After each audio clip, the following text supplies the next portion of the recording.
Hi, and thanks for checking out this video on service management in OscarOnline. So the purpose of this video is to give you a few highlights from the service management system. It's not intended as a training video, so don't worry if we move a bit quickly. If you'd like to get into more detail, I definitely recommend taking the free trial of the software. At the top of the screen you'll find this help icon, and behind that there will be a list of training videos relevant to the screen you're looking at. Okay, so let's go into the contract section here. Now, there are two areas that relate to service management. You have the individual contracts that you've got with your customers. You can have as many of those set up as you need. And you've also got the action tickets. The action tickets area is where you come to say if there's anything you need to do that's outstanding, what have I still got problems with, what have I still got to work on that I haven't yet finished. So we'll come back to that in a minute, but for now we'll go into contracts. Now, this is the main contract screen. I'm looking at an individual contract here. This is Simon Turner from Out of Office Limited, as you can see. I'm not going to go into every single field, as most of it's quite self-explanatory. This section on the left-hand side is really the nuts and bolts of the contract, such as notice periods, minimum term expiry, that sort of thing. Who the contract is with is up here, and then you've got some totals. These relate to the billable items that we've got set up down here. This is for companies who regularly invoice their customers on a periodic basis for a service or a support contract. So that might be yearly invoicing, monthly invoicing, that kind of thing. If that's not applicable to your business, then we can disable it so it's not cluttering the system.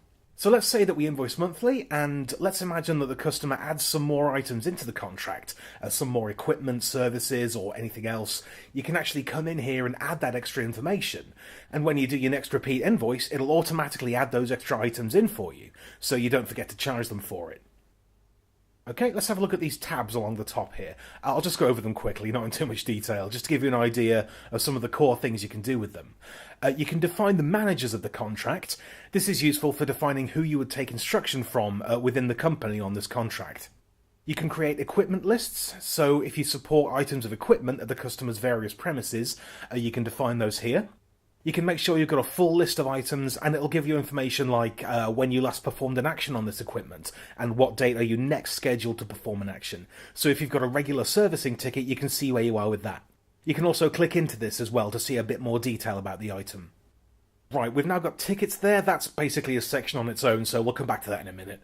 Scheduled emails then. These are really powerful.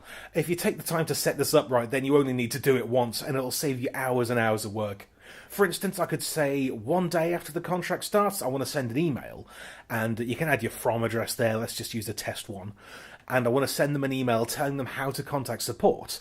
So we'll save that, and now one day after that contract starts, the customer will receive an email with all that information. So imagine you could do that for every piece of communication within that contract as standard, and then duplicate that one contract, so effectively it acts like a template, and you can then use that to schedule emails and tasks for different contracts. That way you don't have to recreate everything every time. On to scheduled tasks then. Again, this is great for ensuring you don't forget to do anything. It really helps with customer retention. For instance, I could say 30 days before contract expiry, I want to remind myself to chase renewal, just as an example. So if I save this in here, then 30 days before the minimum term expires on that one, I'll get a task on my Oscar dashboard telling me to chase renewal. Now, the communication section here is the same as the communication you may have seen within the contact section, but here you can communicate with the specific contract. Any conversations you've had relating specifically to this contract, any emails you've sent, any letters you've merged, that'll all appear in here.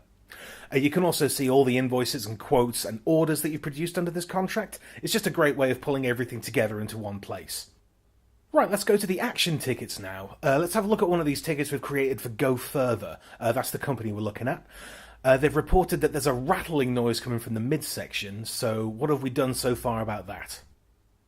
So our engineer was called out, but bad weather meant he had to reschedule. Now let's say our engineer's managed to get to the site and he said, needs a new cross-section bar, please order. Okay, so that's what the engineer's decided when he'd gone to the site, and it maybe took him 30 minutes to work that out, so it's worth recording it to see how much time we're spending on our various action tickets.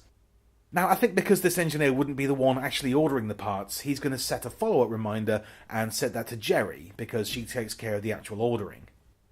Then we save that action, and we get a couple of questions here. Do we want to close the ticket? No, we've not resolved the issue.